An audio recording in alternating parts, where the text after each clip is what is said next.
As I remember, Adam, it was upon this passion. My father bequeathed me by will but 4,000 crowns, and charged my brother on his blessing to breed me well. And there begins my sadness. He stays me at home unkept. For call you that keeping for a gentleman of my birth that differs not from the stalling of an ox? He lets me feed with his hinds, bars me the place of a brother, and as much as in him lies, minds my gentility with my education. This is it, Adam, that grieves me, and the spirit of my father, which I think is within me, begins to mutiny against this servitude. I will no longer endure it. Master Orlando, yonder he comes.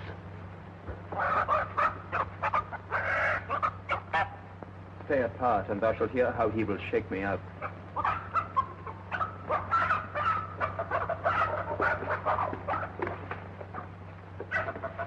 Now, sir, what make you here?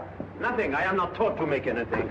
Marry, sir, be better employed. Shall I keep your hogs and eat husks with them? Know you where you are, sir? I know you are my eldest brother, and in the gentle condition of blood you should so know me. I have as much of my father in me as you. What, boy? Come, elder brother, you are too young in this. Wilt thou lay hands on me, villain? I am no villain. I am the youngest son of Sir Rowland de Boys, and he is thrice a villain that says such a father begot villains. Wert thou not my brother, I would not take this hand from thy throat till this other had pulled out thy tongue for saying so. Sweet masters, be patient. For your father's remembrance be it at call. Let me go, I say. I will not till I please. You shall hear me. My father charged you by his will to give me good education. You have trained me like a peasant, and the spirit of my father grows strong within me, and I will no longer endure it. Therefore, give me the poor lottery my father left me by testament. With that I will go buy my fortune. Well, sir, get you in. I will not long be troubled with you. You shall have some part of your will. I pray you leave me. I will no further offend you than becomes me for my good.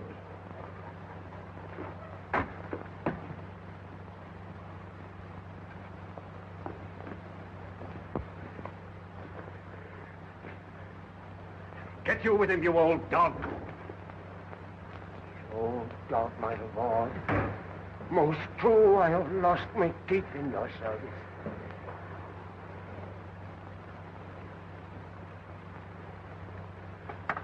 I will visit your rankness, and yet give no 1,000 crowns neither.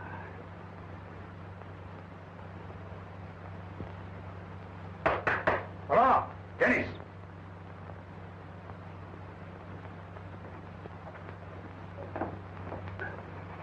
Calls, your worship?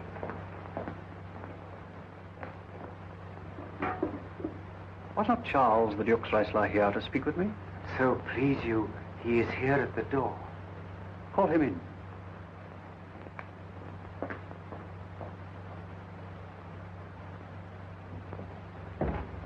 Contend, your worship. Good, Monsieur Tom. What's the new news at the new court? There is no news at the court, sir, but the old news. That is, the old Duke is banished by his younger brother, the new Duke. Where will the old Duke live? They say he's already in the forest of Arden, and many merry men with him, and there they live like the old Robin Hood of England. You wrestle tomorrow before the new Duke. Marry, do I, sir? And I came to acquaint you with a matter. I am given, sir, secretly to understand that your younger brother Orlando comes against me to try a fall. Tomorrow, sir, I wrestle for my credit. and he that escapes me without some broken limb shall acquit him well. And therefore, out of my love to you, I came hither to acquaint you, that you might stay him. Charles, I thank thee for thy love to me, which I will most kindly requite. Oh. I'll tell thee, Charles, my brother is the stubbornest young fellow of France, a secret and villainous contriver against me, his natural brother. Therefore, use thy discretion. I'd as lief thou didst break his neck as his finger. I'm heartily glad I came hither to you. If he come tomorrow, I'll give him his payment. If ever he go alone again, I'll never wrestle for prize more. And so, God keep your worship. Farewell, good Charles.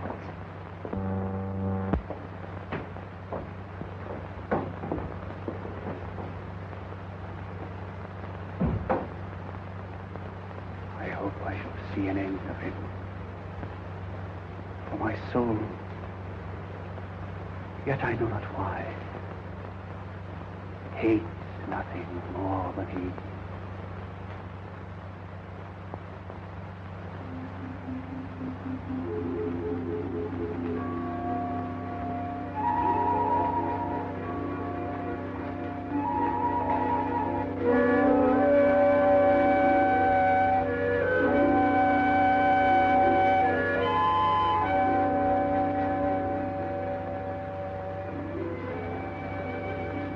Rosalind, sweet my coz, be merry. Dear Celia, I show more mirth than I am mistress of. Unless you could teach me to forget a banished father, you must not learn me how to remember any extraordinary pleasure. Herein I see thou loved me not with the full weight that I love thee. If my uncle, thy banished father, had banished my uncle, the Duke thy father, so thou hast been still with me, I could have taught my love to take thy father for mine. So wouldst thou, if the truth of thy love to me were so righteously tempered as mine is to thee. Well, I will forget. You know my father hath no child but I, and truly, when he dies, thou shalt be his heir. For what he has taken away from thy father perforce, I will render thee again in affection. By mine honor I will. And when I break that oath, let me turn monster.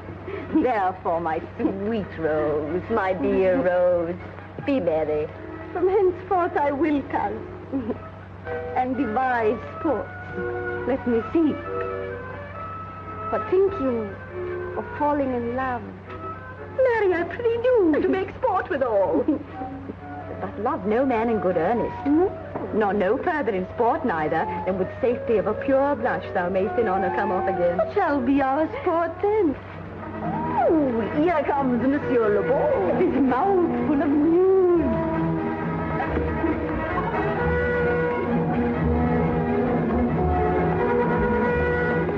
Bonjour, Monsieur Le Beau. What's the news? Fair princess, you're going to lose much good sport. Sport? Of what color? What color, madame? How shall I answer you? As wit and fortune will... Eh bien, j'allais justement vous dire. Good wrestling, ladies, and they are ready to perform it. Let us see it, coz.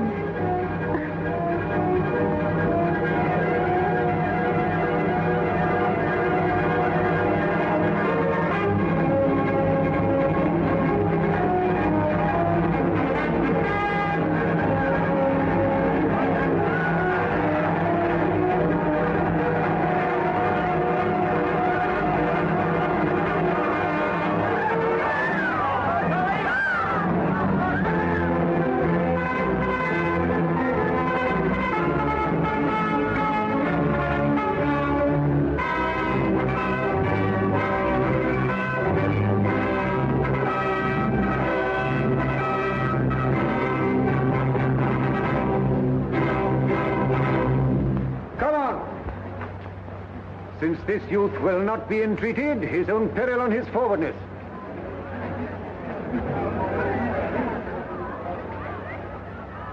Is yonder the man?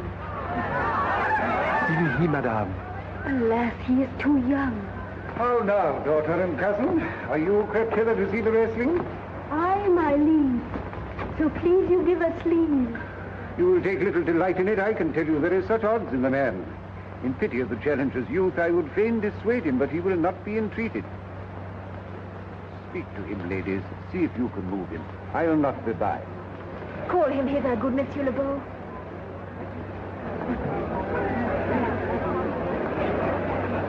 Monsieur the Challenger, the princess calls for you. I attend them with all respect and duty.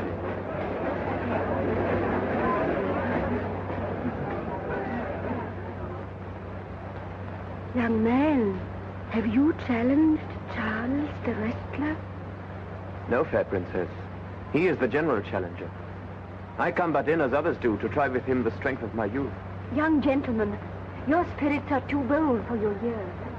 We pray you for your own sake to give over this attempt. Do, young sir. I beseech you, punish me not with your hard thoughts, wherein I confess me much guilty to deny so fair and excellent ladies anything.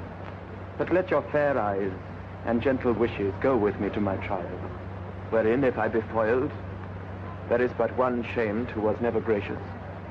If killed, but one dead that is willing to be so. I shall do my friends no wrong, for I have none to lament me. The world no injury, for in it I have nothing.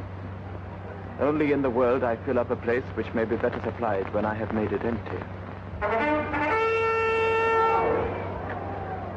The little strength I have, I would it were with you, and mine to eke out hers.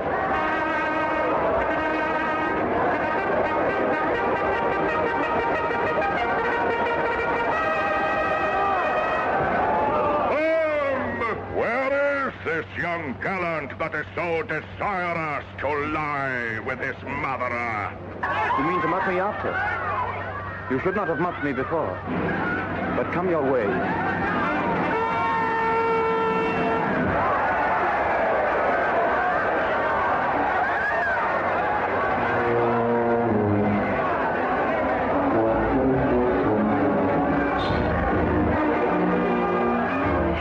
Be thy speed, young man. I would I were invisible to catch the strong fellow by the leg.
Charles?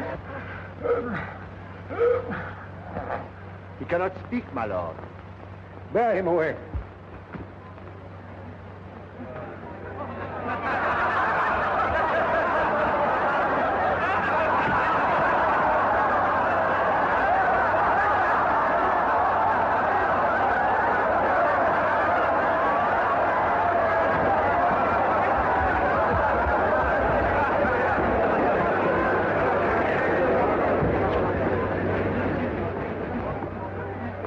What is thy name, young man? Orlando, my liege, the youngest son of Sir Roland de Boys. I would thou hadst been son to some man else. The world esteemed thy father honorable, but I did find him still mine enemy. But fare thee well, thou art a gallant youth. I would thou hadst told me of another father.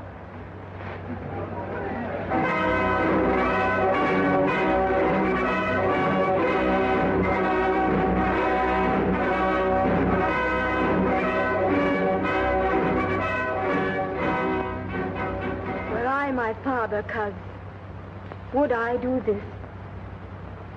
My father loved Sir Roland as his soul.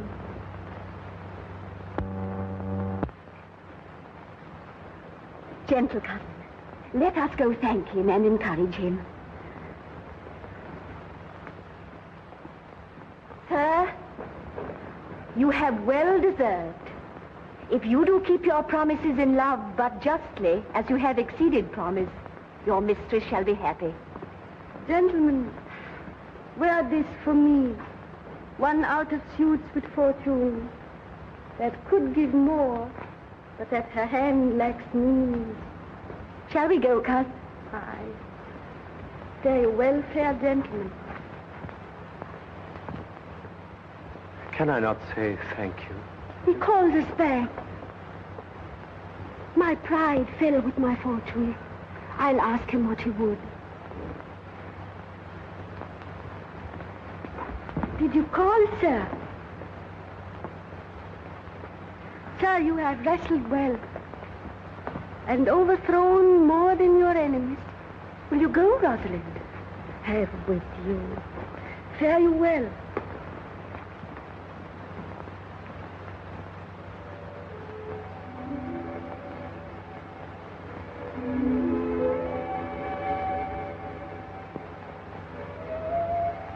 What passion hangs these weights upon my tongue? I cannot speak to her. Yet she urged confidence. Oh, poor Orlando, thou art overthrown. Or Charles, or something weaker masters thee.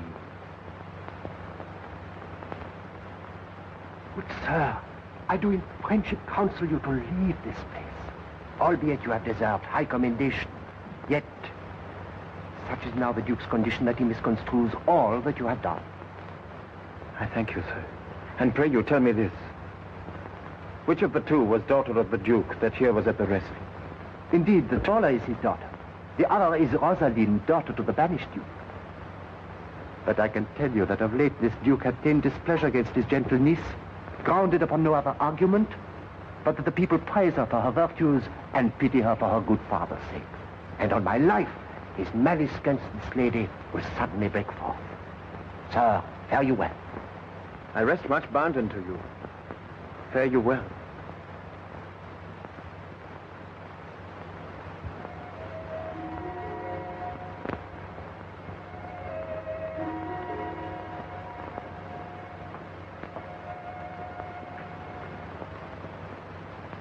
Thus must I from the smoke into the smother,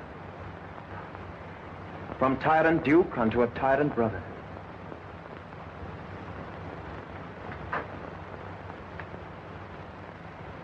But heavenly Rosalind,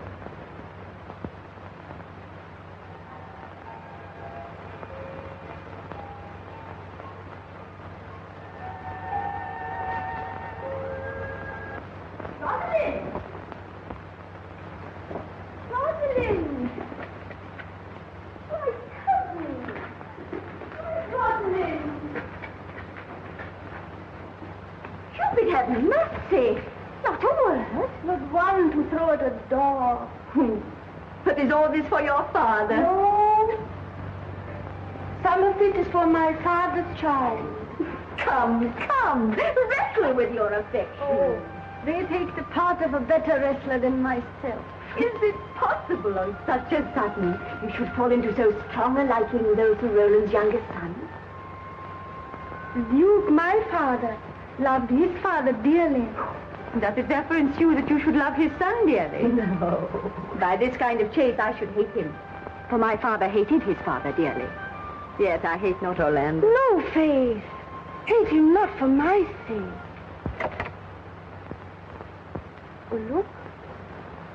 Here comes the Duke.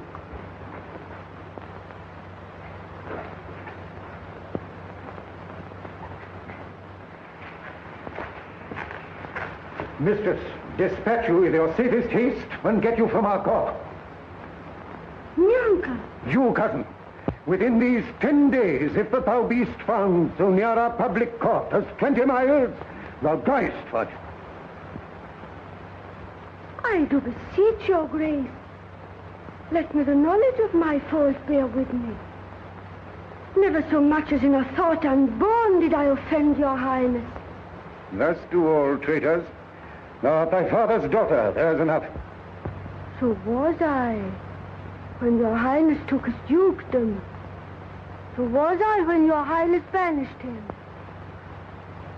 Treason is not inherited, my lord. Or if we did derive it from our friends, what's that to me? My father was no traitor. Then good my liege, mistake me not so much to think my poverty is treacherous. Dear sovereign, hear me speak. Why, Celia, we stayed her for your sake, else had she with her father ranged along. If she be a traitor, why, so am I. We still have slept together, rose at an instant, learned, played, ate together, till we went coupling and inseparable. Thou art a fool, shepherdess, if thy name, and thou art show more bright and seem more virtuous when she is come. No, my lord. Open not thy lips. Firm and irrevocable is my doom. She is banished. Now that settles that on me, my liege. I cannot live out of her company. You are a fool. You, niece, provide yourself. If you outstay the time, upon mine honor, and in the greatness of my word, you die.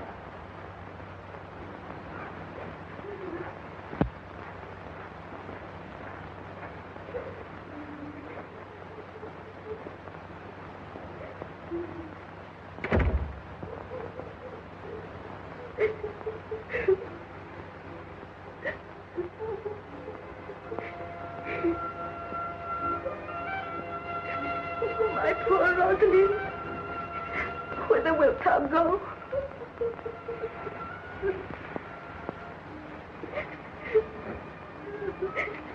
Wilt thou change, father? I will give thee mine.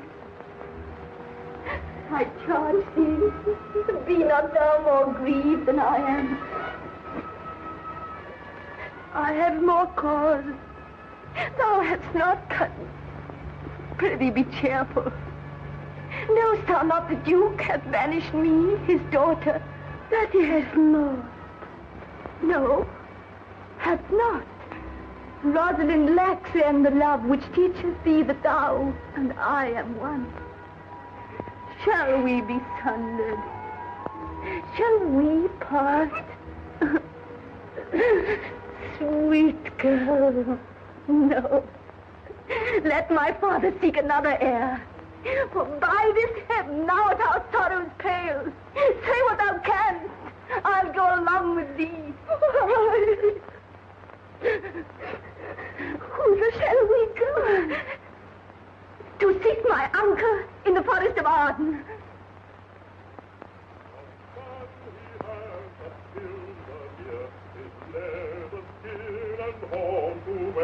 Ik wou nog kon to wear the horn. It was a crest that thou wast born. Thy father's father wore it, and thy father bore it. The horn, the lusty horn, is not a thing to love to scorn. Now, my co-mates and brothers in exile, hath not old custom made this life more sweet than that of painted pomp? Are not these woods more free from peril than the envious court? Here feel we but the penalty of Adam, the season's difference, as the icy fang and churlish chiding of the winter's wind, which when it bites and blows upon my body, even till I shrink with cold, I smile and say, this is no flattery. These are counselors that feelingly persuade me what I am. Sweet are the uses of adversity, which like the toad, ugly and venomous, wears yet a precious jewel in his head. And this our life, exempt from public haunt, finds tongues in trees, books in running brooks, sermons in stone, and good in everything. I would not change it. Happy is your grace, that can translate the stubbornness of fortune into so quiet and so sweet a style.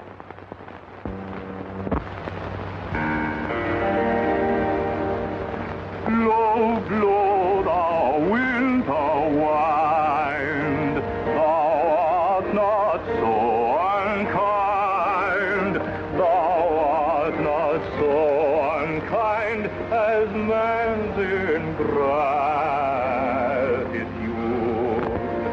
Thy tooth is not so keen, because thou art not seen. Thy tooth is not so keen, because thou art not seen. Although thy breath is rude, although thy breath is rude, although thy breath is rude.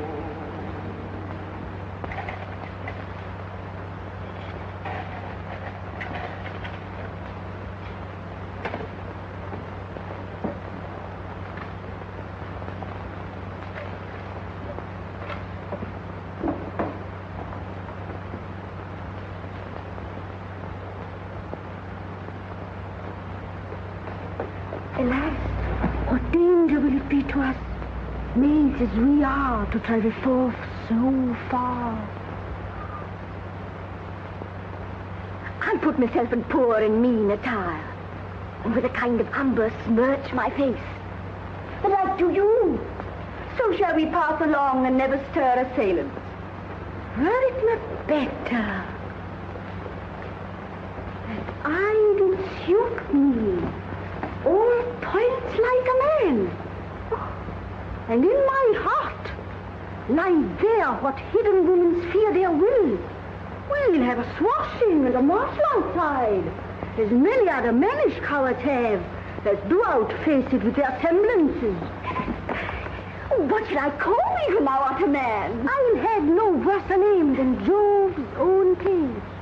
And therefore, look, you call me Ganymede. But what will you be called? Something that hath reference to my state. No longer Celia, but Aliena. But, cousin, what if we say to steal the clownish fool out of your father's court?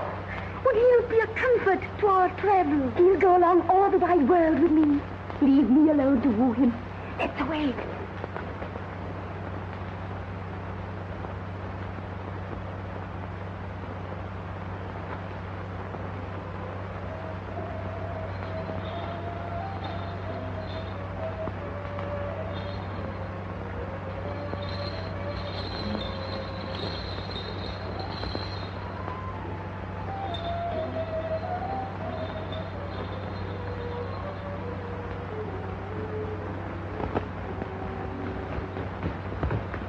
Now go we in content to liberty and not to banishment. Can it be possible that no man saw them? It cannot be. Some villains of my court will consent and sufferance in this. I cannot hear of any that see her. Lord,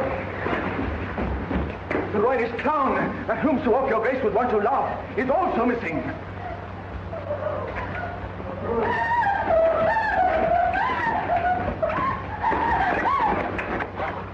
Hesperia, the princess gentlewoman, confesses that she secretly o'erheard your daughter and her cousin much commend the parts and graces of the wrestler that did but lately foil the sinewy Charles, and she believes wherever they are gone, that youth is surely in their company.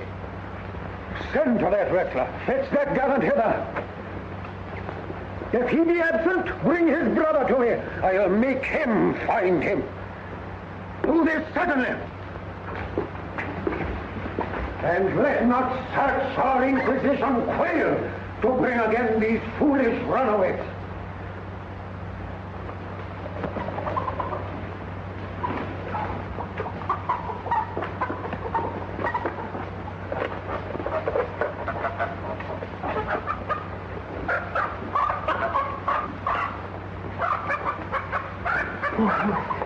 Oh, my gentle master. Oh, my sweet master. Oh, you memory of old Sir Roland. Why, what's the matter? Oh, unhappy youth. Within this roof, the enemy of all your graces lives, your brother. This night he means to burn the lodging where you used to lie, and you within it. This house is but a butchery. Abhor it, fear it, do not stay in it. Why, whither, Adam, wouldst thou have me go? No matter whither, so you stay not here. What, wouldst thou have me go and beg my food? I have 500 crowns, the thrifty iron I saved under your father. Here's the gold. All this I give you. Let me be your servant in all your business and necessities.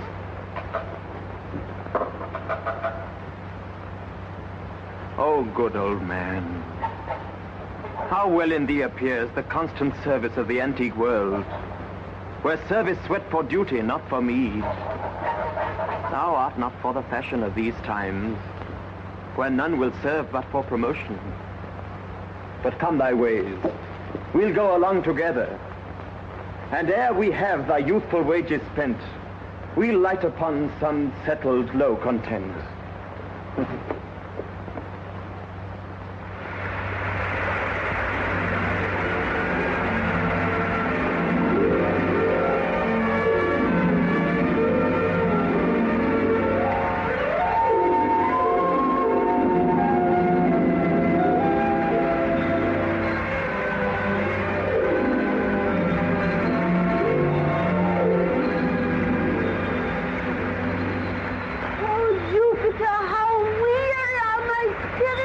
I care not for my spirits if my legs were not so weary. I could find it in my heart to disgrace my man's apparel and to fly like a woman.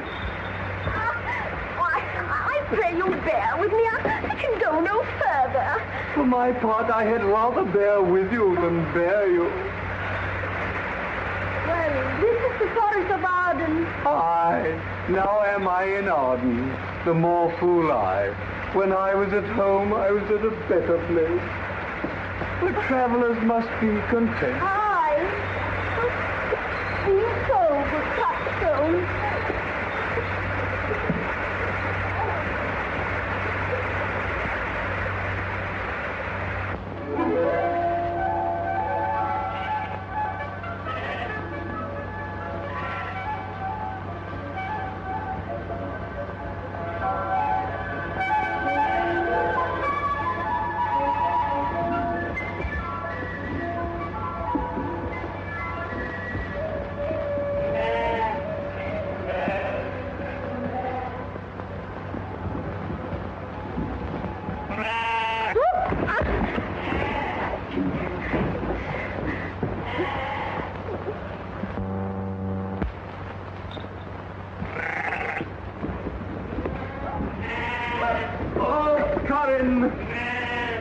That thou knewst how I do love her. I partly guess, for I have loved her now.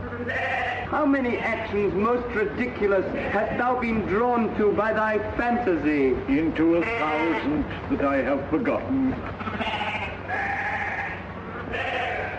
Oh, thou didst then ne'er love so heartily. If thou rememberest not the slightest folly that ever love did make thee run into, thou hast not loved.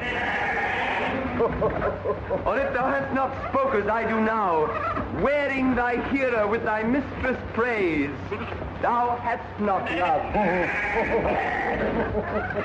Or if thou hast not broke from company, abruptly as my fashion now makes me, thou hast not loved. Oh, Phebe! Phebe! Phebe! Oh, Joe, this shepherd's passion is much upon my fashion. And mine. But it grows somewhat stale with me. I pray you, one of you, question yon man if he for gold will give us any food. I faint almost to death.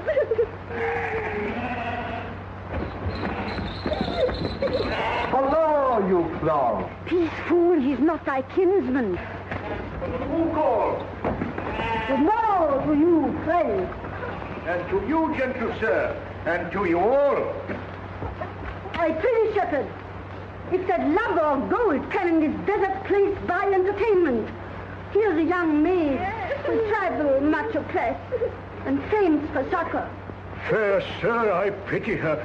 But I am shepherd to another man, and do not shear the fleeces that I graze. His cot, his flocks, and bounds of feed are now on sale. But what is? Come and see, and in my voice most welcome shall you be. I pray thee, if it stand with honesty, buy thou the cottage, pasture, and the flock, and thou shalt have to pay for it of us. I like this place and willingly would waste my time in it. Assuredly the thing is to be sold. Go with me.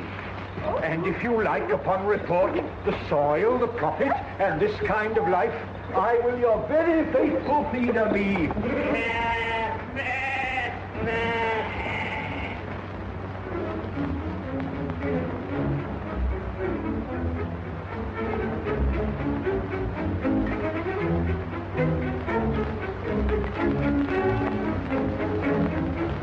Why, how now, monsieur? What a life is this, that your poor friends must woo your company. You look merrily. A fool! I met a fool in the forest. A motley fool. A miserable world. As I do live by food, I met a fool who laid him down and basked him in the sun and railed on Lady Fortune in good terms, in good set terms, and yet a motley fool. Good morrow, fool, quoth I. No, sir, quoth he. Call me not fool till heaven hath sent me fortune. And then he drew a dial from his poke, and looking on it with lackluster eye, says very wisely, it is 10 o'clock. Thus we may see, quoth he, how the world wags. 'Tis but an hour ago since it was 9, and after 1 hour more 'twill be 11.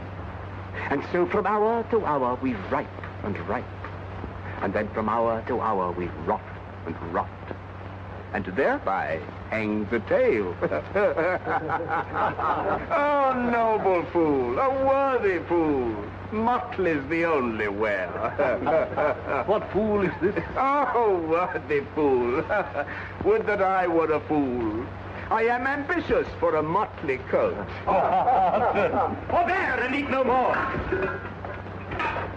Why, I've ate none yet. Nor shalt not till necessity be served. Of what kind should this cock come on? Forbear, I say. He dies who touches any of this fruit till I and my affair are answered. And you will not be answered with reason. I must die. What would you have? Your gentleness shall force, more than your force, move us to gentleness. I almost die for food. Let me have it. Sit down and feed, and welcome to our table. Speak you so gently.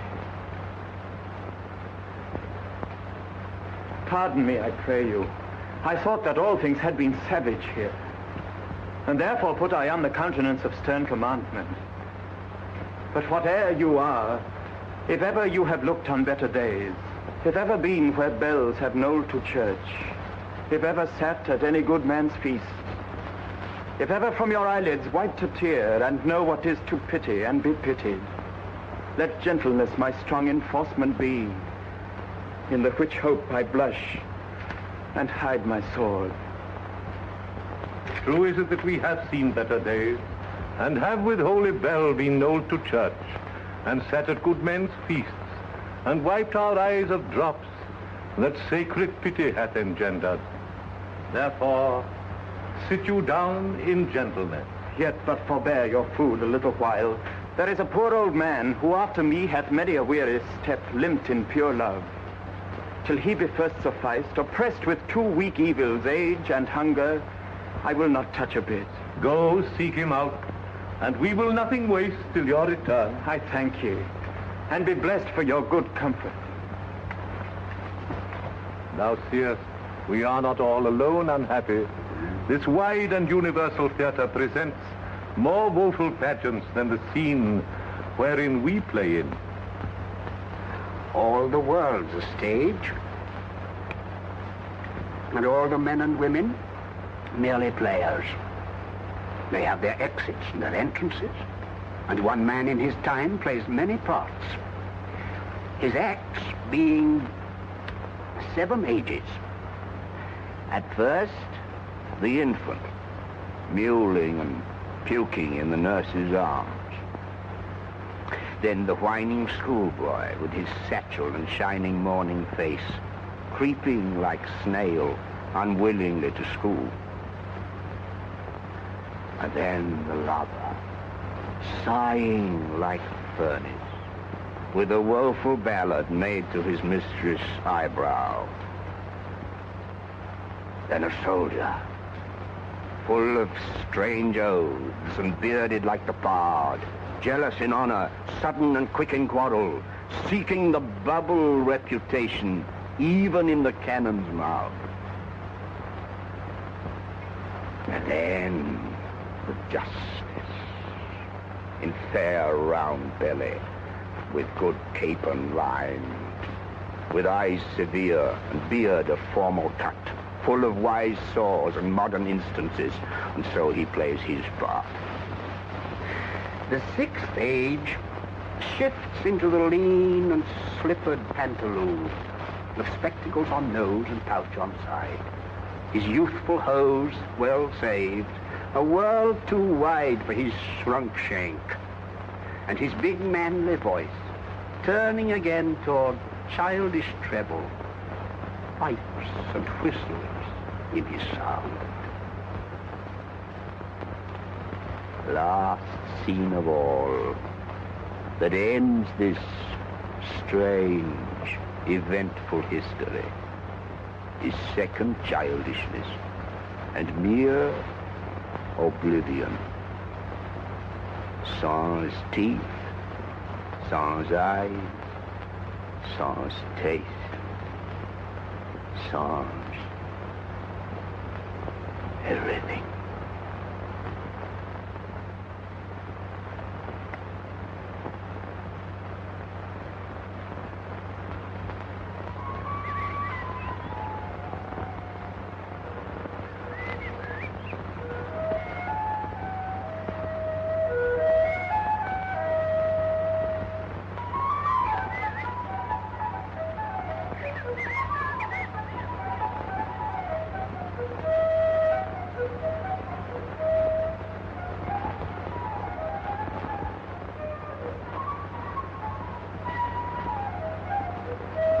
If that you were the good Sir Roland's son, as you have whispered faithfully you were, we truly welcome hither. Good old man, thou art right welcome as thy master is. I am the Duke that loved your father.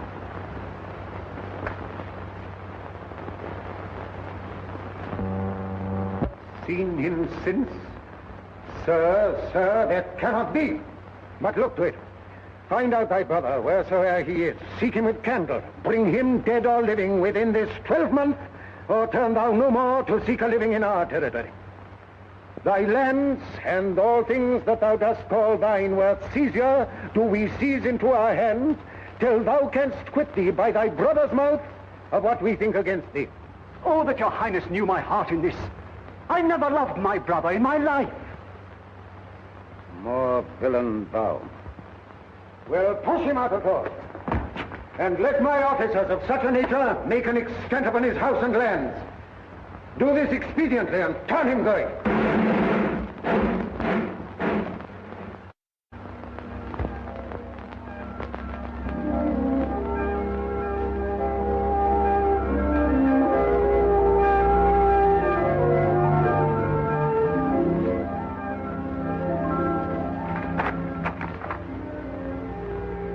Hang there, my verse, in witness of my love.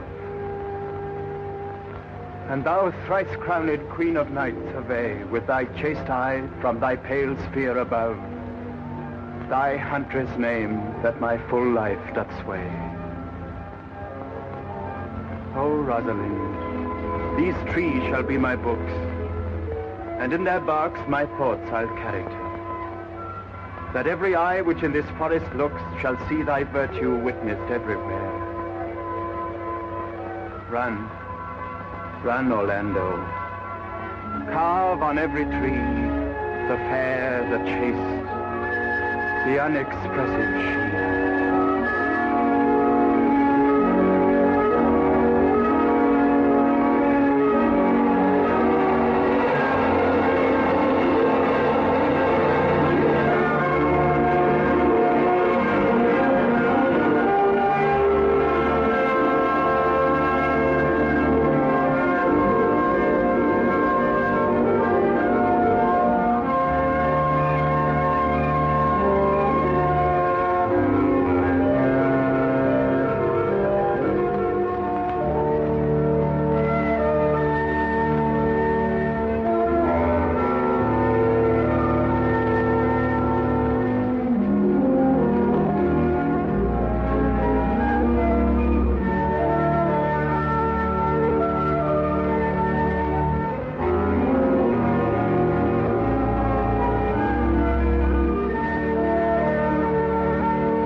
Western Union, no jewel is like Rosalind.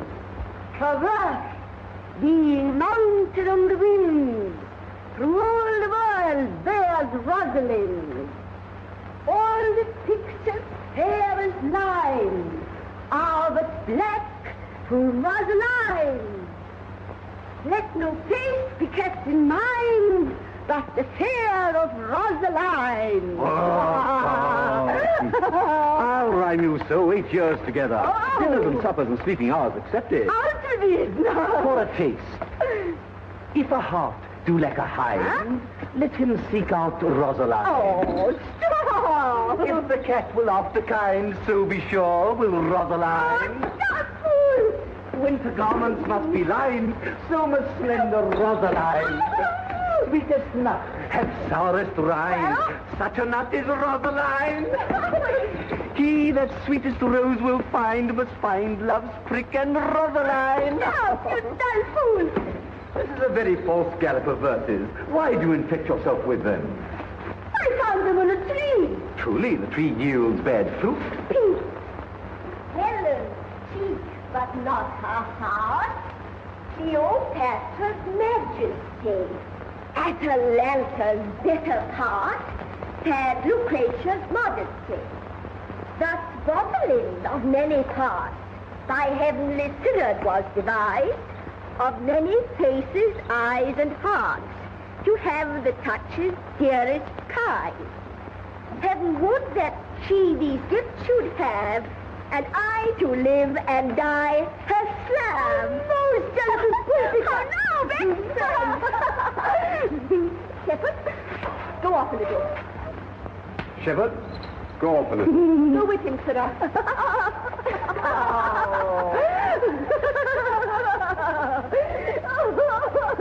Didn't thou hear without wondering how thy name should be hanged and carved upon these trees? I was 7 of the 9 days out of the wonder before you came. Look here what I found in a palm tree. I was never so berhymed since Pythagoras' time, when I was an Irish rat, which I can hardly remember. Trow you who has done this? Is it a man? And a chain you once wore about his neck. Change your color? I prithee who? Oh, is this possible? Nay, I prithee now, with most exceptionary vehemence, tell me who it is. Oh, wonderful, wonderful. And most wonderful, wonderful. And yet again, wonderful. And after that, out of all, when my complex. Dost thou think, though I am caparisoned like a man, I have a doublet and hose in my disposition? 1 inch of delay more is a south sea of discovery. Quickly and speak apace. Oh, I would thou couldst stand, that thou mightst pour this concealed man out of thy mouth as wine comes out of a narrow-mouthed bottle, either too much at once or none at all. I prithee, take the cork out of thy mouth, that I may drink thy tidings. So you may put a man in your bed. What manner of man? Is his head worth a hat, or his chin worth a beard? Nay, he hath but a little beard. Why, God will send more if the man will be thankful. Let me stay the growth of his beard, if thou delay me not the knowledge of his chin. It is young who? Orlando.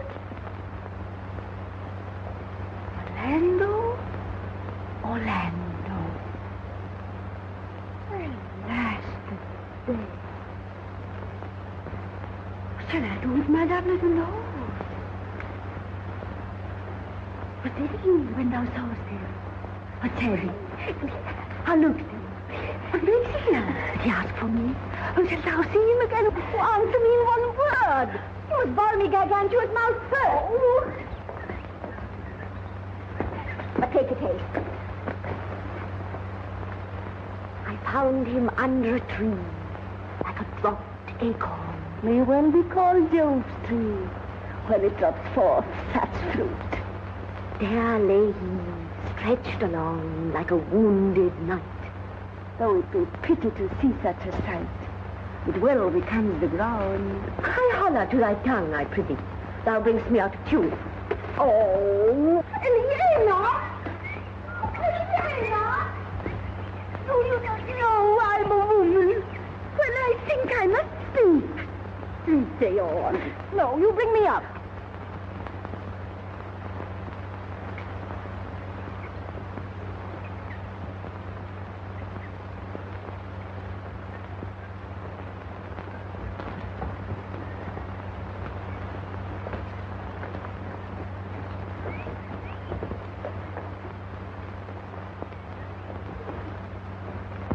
I thank you for your company.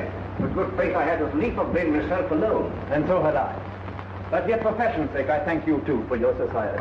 God be with you. Let's meet as little as we can. I do desire we may be better strangers. I pray you, mar no more trees with writing love songs in their barks. I pray you, mar no more of my verses with reading them ill-favoredly.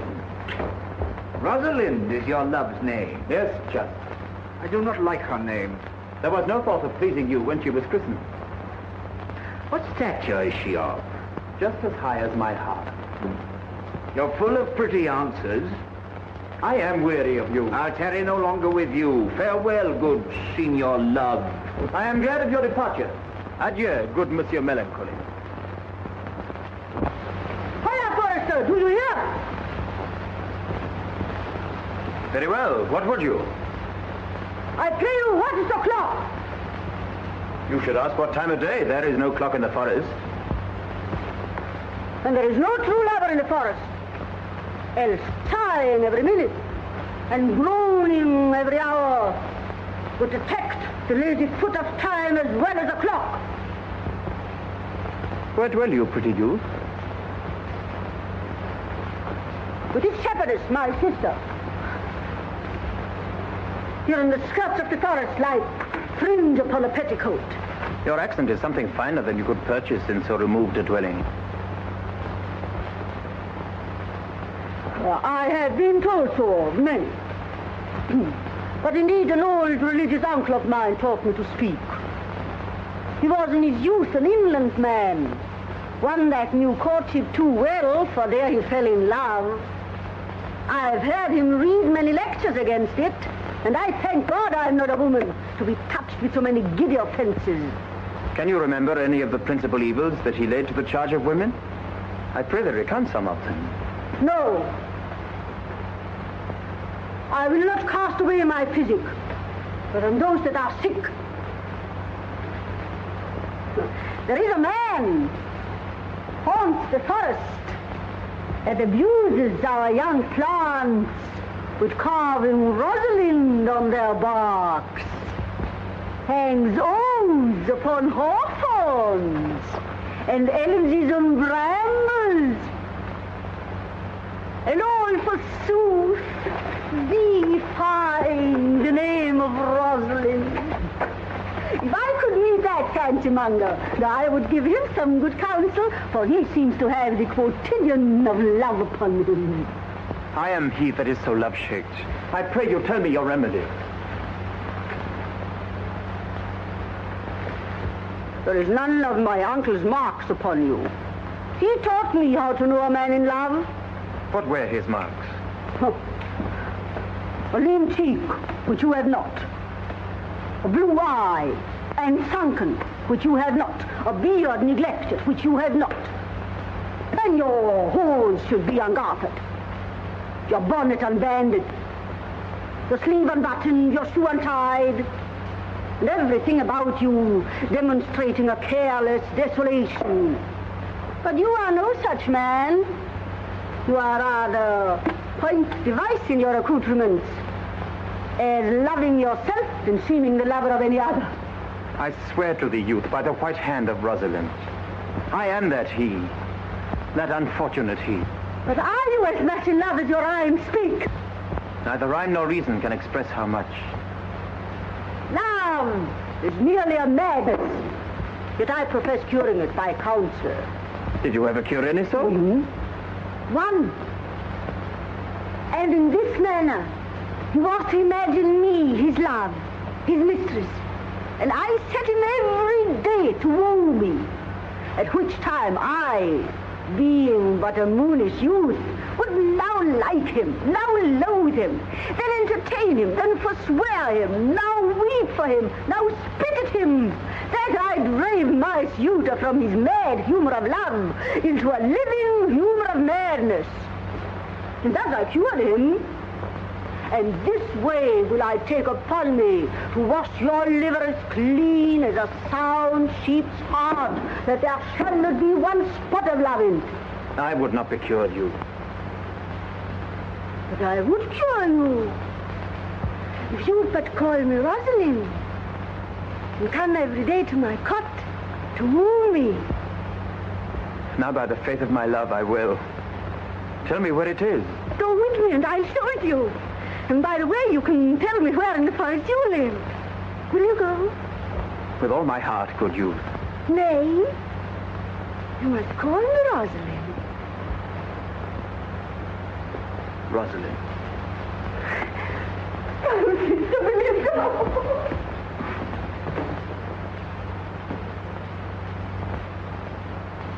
Therefore take the present time with the hay and the hoe and the hay, mommy, low. For love is crowned with the prime in springtime,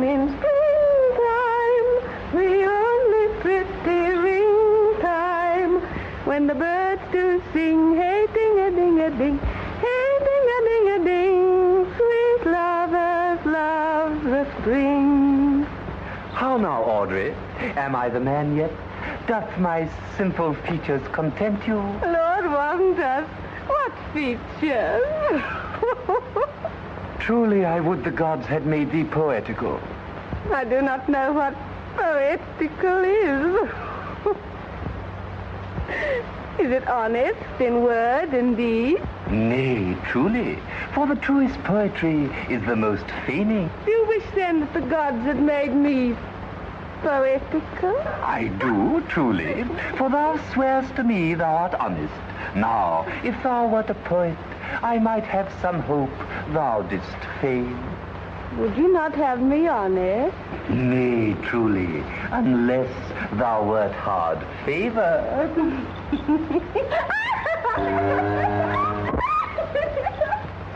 Never talk to me, I will weep.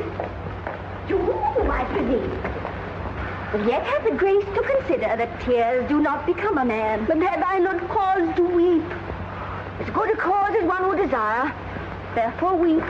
His very hair is of the dissembling color, Even browner than Judas's.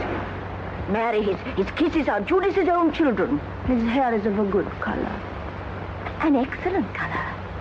Your chestnut was ever the only color. And his kissing is as full of sanctity as the touch of holy bread. The very ice of chastity is in them. But why did he swear he would come this morning and comes not? Nay, certainly, there is no truth in him. Not true in love. Yes, when he is in. I think he's not in. You had heard him swear downright he was. Was is not in. Besides, the oath of a lover is no stronger than the word of a tapster.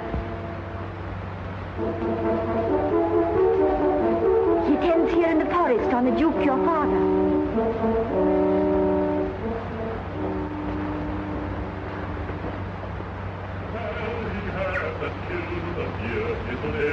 Skin and horn who wear a crown of thorn, who wear the horn. It was a crest where thou wast born. Thy father's father wore it, and thy father bore it. The horn, I met the Duke yesterday. He asked me of what parentage I was. I told him of as good as he. He laughed and let me go. But what talk we of fathers when there is such a man as Orlando? Mistress and master, if you will see a pageant truly played between the pale complexion of true love and the red glow of scorn and proud disdain, go hence a little, and I shall conduct you. Oh, come, let us remove. The sight of lovers feedeth those in love.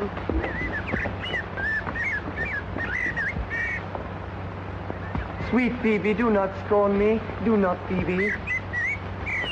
Say that you love me not, but say not so in bitterness. I fly thee, for I would not injure thee. Thou tell'st me there is murder in mine eyes. 'Tis pretty sure and very probable. And if mine eyes can wound, now let them kill thee. Now counterfeit the swoon. Why now fall down? Oh, if thou canst not. Oh, for shame, for shame. Lie not to say mine eyes are murderers. Oh, dear Phebe, if ever, as that ever may be near, you meet in some fresh cheek the power of fancy, then shall you know the wounds invisible that love's keen arrows make. But till that time, come not thou near me. And when that time comes, afflict me with thy mocks. Pity me not. As till that time, I shall not pity thee. And why, I pray you, who might be your mother, that you insult, exult, and all at once over the wretched? What? So you have no beauty, must you therefore be proud and pitiless? Why? What means this? Why, look at me. Odds my little life, I think she means to tangle my eyes too. No! Faith, proud mistress, hope not after it. 'Tis not your inky brows, your black silk hair, your blue eyeballs, nor your cheek of cream that can attain my spirits to your worship. You foolish shepherd, Wherefore do you follow her like foggy south puffing with wind and rain? You are 1,000 times a properer man than she a woman. 'Tis not her glass, but you that flatters her. But, mistress, know yourself. Down on your knees. Thank heaven fasting for a good man's love. For I must tell you, friendly, in your ears, sell when you can. You are not for all market. So take her to thee, shepherd. Very well. Sweet youth, I pray you chide a year together. I had rather hear you chide than this man woo. I pray you do not fall in love with me, for I am falser than vows made in wine. Besides, I like you not. Come, sister, let us go.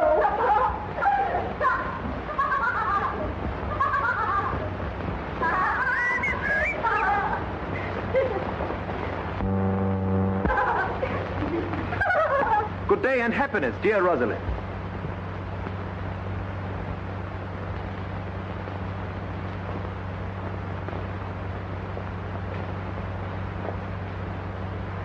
Good day and happiness, dear Rosalind.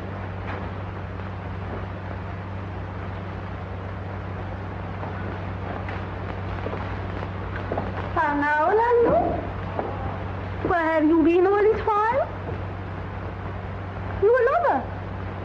And you, Silvius, such another trick never come in my sight anymore. My fair Rosalind, I came within an hour of my promise. Break an hour's promise in love. He that will divide a minute into 1,000 parts and break but a part of 1,000th part of a minute in the affairs of love. It may be said of him that Cupid hath clapped him on the shoulder, but I'll warrant him heart whole. Pardon me, dear Rosalind. Nay, and you be so tardy, come no more in my sight. I had as lief be a wood of a snail. Of a snail? Aye, of a snail. For though he comes slowly, he carries his house on his head. A better jointure, I think, than you make a woman. Besides, he brings his destiny with him. What's that?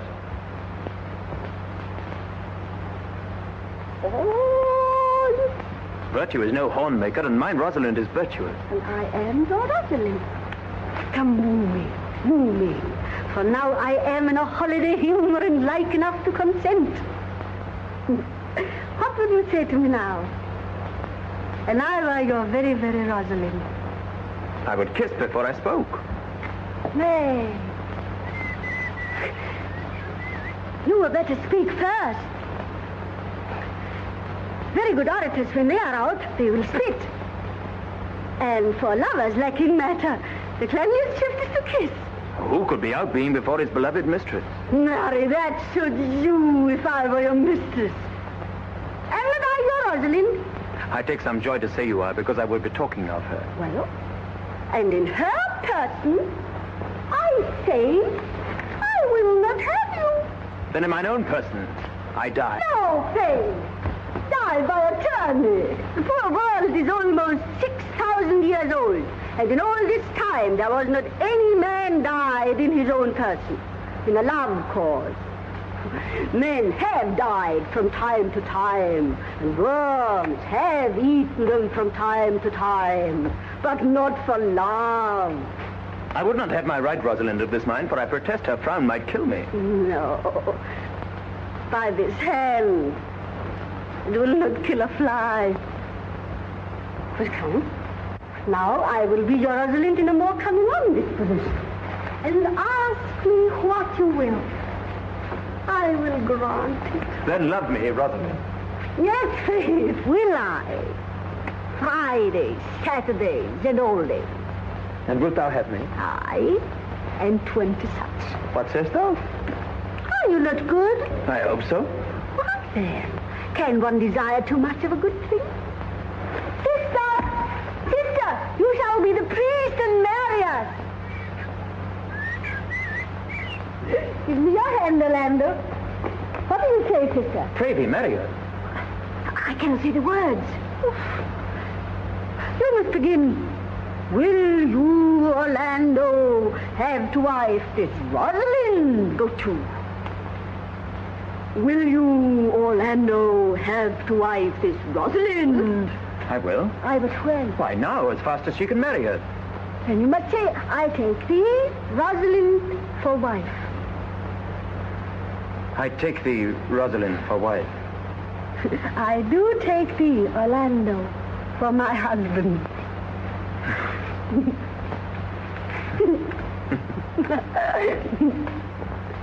Tell me, Orlando, how long would you have her after you've possessed her? Forever and a day. Say a day without the ever. Oh, no, Orlando. Men are April when they woo, and December when they wed. Maids are maids when they are maids. But the sky changes when they are wives. But will my Rosalind do so? By my life, she'll do as I do. Oh, but she is wise. She's wise. But the wise are the waywarder. For these 2 hours, Rosalind, I will leave thee. Alas, dear love, I cannot lack thee 2 hours. I must attend the Duke at dinner. By 2 o'clock I will be with thee again. I? Go your way, go your way. I know what you would do. My friends told me as much, and I thought no less. That flattering tongue of yours won me. 'Tis but one more cast away. And so come death. 2 o'clock is your hour. Aye, sweetheart. By my troth, and in good earnest, and to God mend me, and by all pretty oaths that are not dangerous, if you break but 1 jot of your promise, or come 1 minute behind your hour, I will think you the most pathetic you break promise, and the most hollow lover, and the most unworthy of her you call Rosalind. Therefore beware and keep your promise. With no less religion than if thou wert indeed my Rosalind. So adieu. Adieu.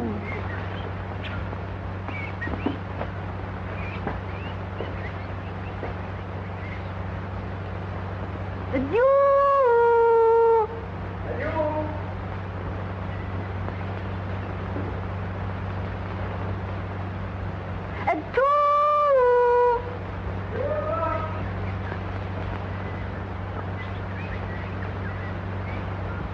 At 2 o'clock.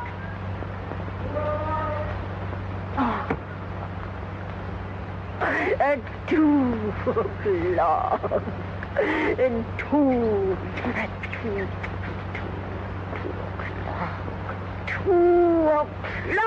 At 2 o'clock. 2 o'clock.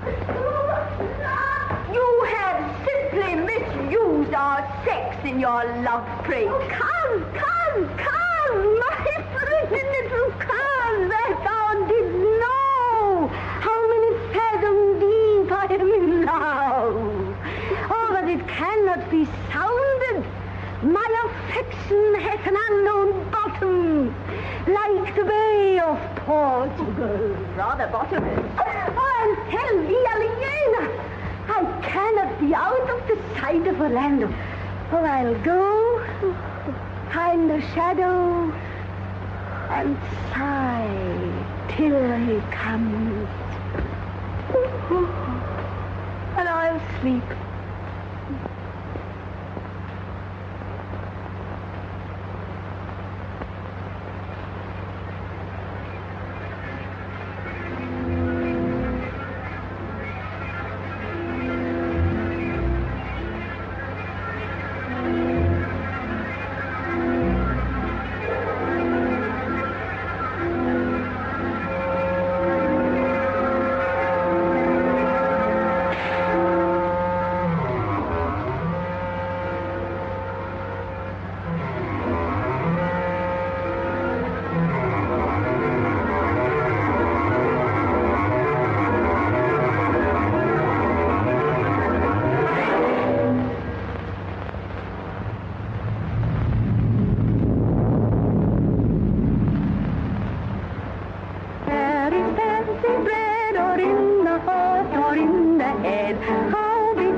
Ding dong bell. What say you now? Is it not past 2 o'clock? And here much Orlando. I warrant you, with pure love and troubled brain, he hath ta'en his bow and arrows and is gone forth to sleep. Good morrow, fair ones. Are not you the owners of this house? It is no boast being asked to say we are.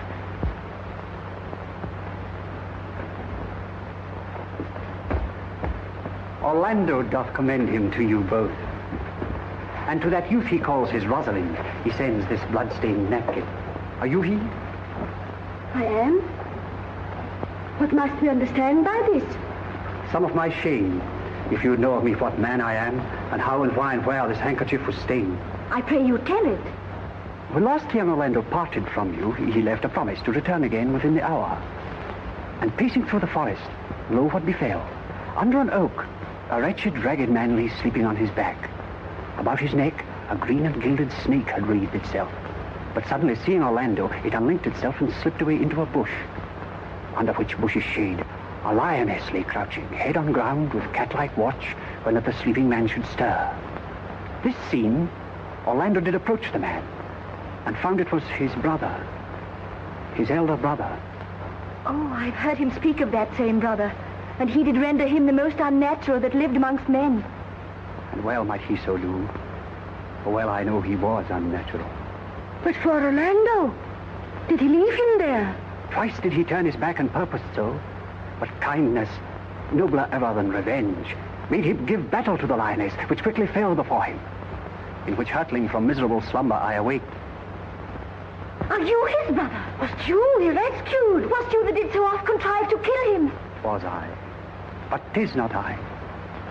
I do not shame to tell you what I was, since my conversion so sweetly tastes being the thing I am. But for this blood-stained napkin? By and by. When, from the first to last, betwixt us two, tears our accountments had most kindly bathed, as how I came into that desert place.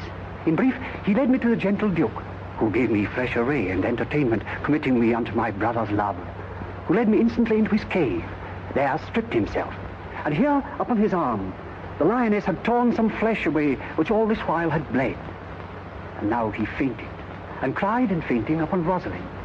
Oh, why, how now, Ganymede? Sweet Ganymede. Many will swoon when they do look on blood. There is more in it. Cousin, Ganymede. Look, here it covers.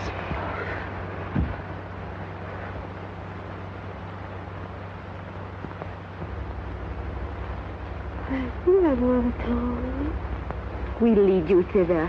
I pray you, will you take him by the arm? Be of good cheer, youth. You are man. You lack a man's heart. I do so. I confess it. I pray you, sir, tell your brother how well I counterfeit. This is not counterfeit. There is too great testimony in your complexion. It is a passion of earnest. Counterfeit, I assure you. Well, then take a good heart and counterfeit to be a man.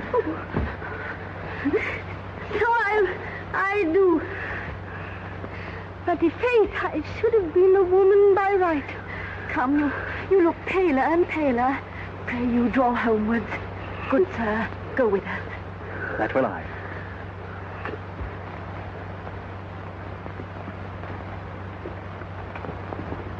Counterfeit, I assure you.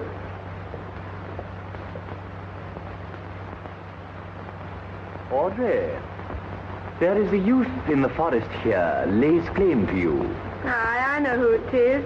He has no interest in me in the world. Here comes the man, you mean? It is meat and drink to me to meet a clown. We shall be flouting. We cannot hold. Good even, Audrey. Got a good evening, William. Yeah.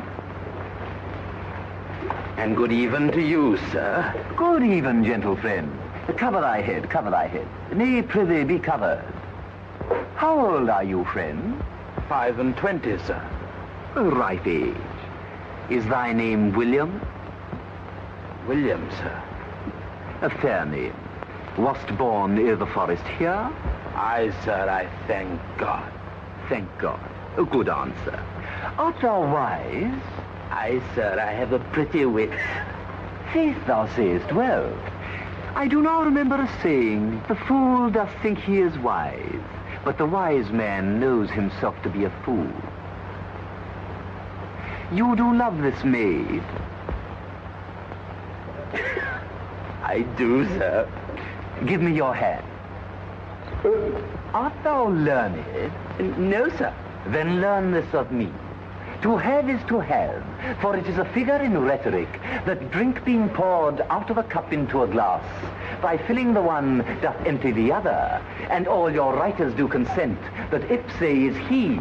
Now you are not he, because I am he. Which he, sir? He, sir, that must marry this woman. Therefore, you clown, abandon the society of this female, or clown, thou perishest. Or, to thy better understanding, diest. Or to wit, I kill thee, make thee away, translate thy life into death. I will kill thee 150 ways. Therefore, tremble and depart. Do good, William. God rest you merry, sir.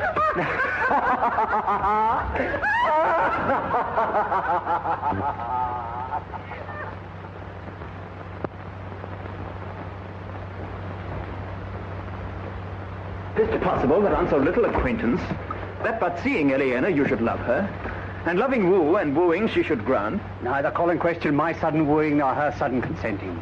But say with me, I love Eleanor. Tell me where is fancy bred, or in the heart, or in the head. How be God, how love is shed. Reply, reply.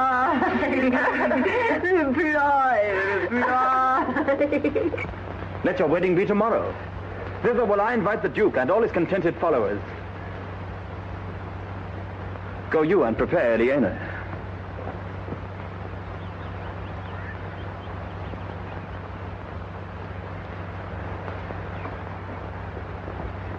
But tell you, brother. And you, fair sister. Oh, my dear Orlando, how it grieves me to see thee wear thy heart in a scarf. It is my arm. I thought thy heart had been wounded by the claws of a lion. Wounded it is, but with the eyes of a lady. Did your brother tell you how I counterfeited to swoon when he showed me your handkerchief? Aye, and greater wonders than that. I know where you are. Nay, 'tis true, there was never anything so sudden. For your brother and my sister, they are in a very vault of love. They will together. Clubs cannot part them. They shall be married tomorrow, and I will bid the Duke to the nuptial. But oh, how bitter a thing it is to look into happiness through another man's eyes. By so much the more shall I tomorrow be at the height of heart heaviness. By how much I shall think my brother happy in having what he wishes for. Why then, tomorrow I cannot serve your turn for Rosalind? I can live no longer by thinking. I will weary you then no longer with idle talking. Know of me then that I can do strange things. I have, since I was 3 years old, conversed with a magician. And if you do love Rosalind so near the heart as your gesture cries it out, you shall marry her when your brother marries Eleanor. It is not possible for me to set her before your eyes tomorrow, human as she is, and without any danger. Speakst thou in sober meaning? I do, by my life, which I tender dearly, though I say I am a magician. Therefore, put you on your best array. Bid your best friends. For if you will be married tomorrow, you shall. And to Rosalind, if you will. You have done me much ungentleness. I care not if I have. It is my study to seem despiteful and ungentle to you. You are there followed by a faithful shepherd. Look upon him, love him, he worships you. Oh, good shepherd, tell this youth what 'tis to love. 'Tis to be all made of sighs and tears. And so am I for Phebe. And I for Ganymede. And I for Rosalind. And I for no woman. It is to be all made of faith and service. And so am I for Phebe. And I for Ganymede. And I for Rosalind. And I for no woman. It is to be all made of fantasy, all made of passion, and all made of wishes, all adoration, duty, and observance, all humbleness, all patience and impatience, all purity, all trial, and all obedience. And so am I for Phebe. And so am I for Ganymede. And so am I for Rosalind. And so am I for no woman. Travail no more of this. 'Tis like the howling of Irish wolves against the moon. I will help you if I can. I would love you if I could. Tomorrow, meet me all together. I will marry you, if ever I marry a woman. And I'll be married tomorrow. I'll satisfy you, if ever I satisfy a man. And you shall be married tomorrow. I'll content you, if what pleases you contents you. And you shall be married tomorrow. As you love Rosalind, meet. As you love Phebe, meet. And as I love no woman, I'll meet. So fare you well, I've left you command. I'll not fail if I live. No, I.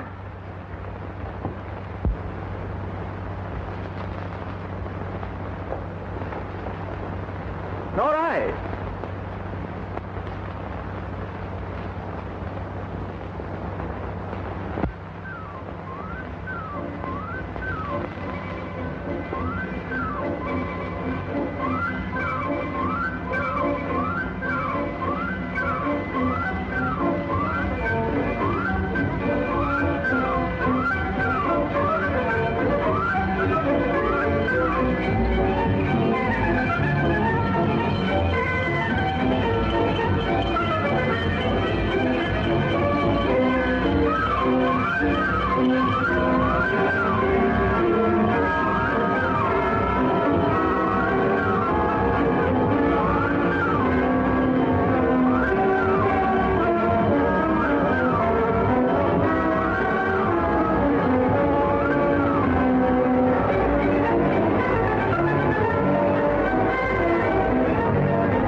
Daughter, Arden from heaven brought her. I brought her hither, that thou might join her hand and his, whose heart within his bosom is. If there be truth in sight, you are my daughter. If there be truth in sight, you are my Rosalind. If sight and shape be true, why then my love adieu. I'll have no father if you be not me. I'll have no husband if you be not he. Nor no wed woman if you be not she. Oh, my dear niece, welcome thou art to me. Even daughter welcomed in no less degree.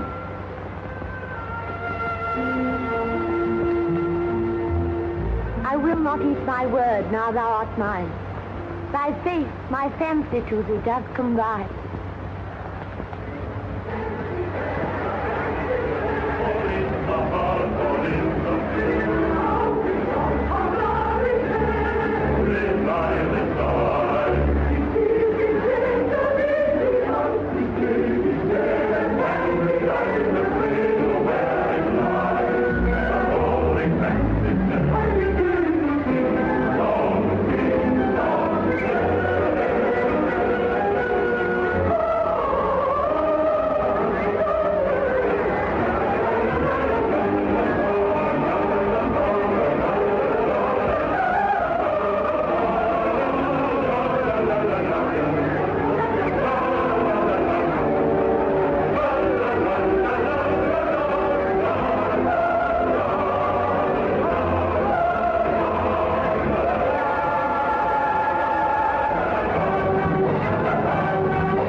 Let me have audience for a word or two.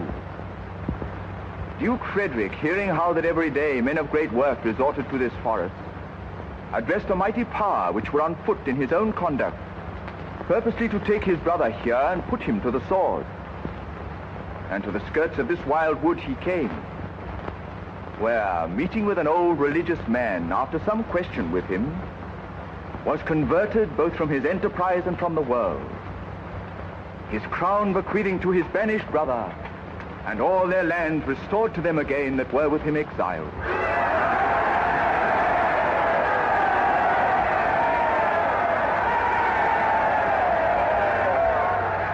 Welcome, young man. Thou offerest fairly to my daughter's wedding. Meantime, forget this new fallen dignity and fall into our rustic revelry.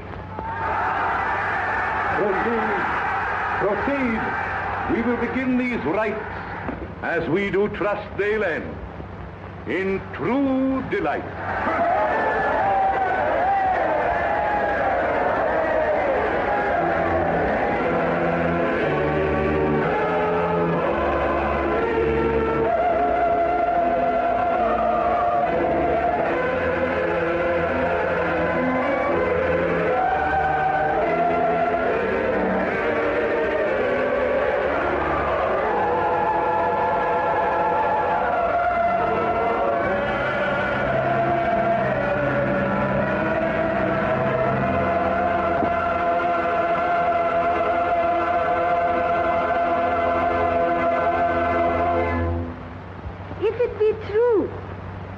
Good wine needs no bush.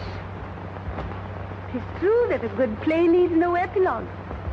Yet a good while they do use good bushes, and good plays prove the better by the help of good epilogues. What a case am I in then, that am neither a good epilogue nor cannot insinuate with you in the behalf of a good play. I am not furnished like a beggar. Therefore, to beg will not become me. My way is to conjure you, and I'll begin with the women. I charge you, O women, for the love you bear to men, to like as much of this play as please you. And I charge you, O men, for the love you bear to women, that between you and the women, the play may please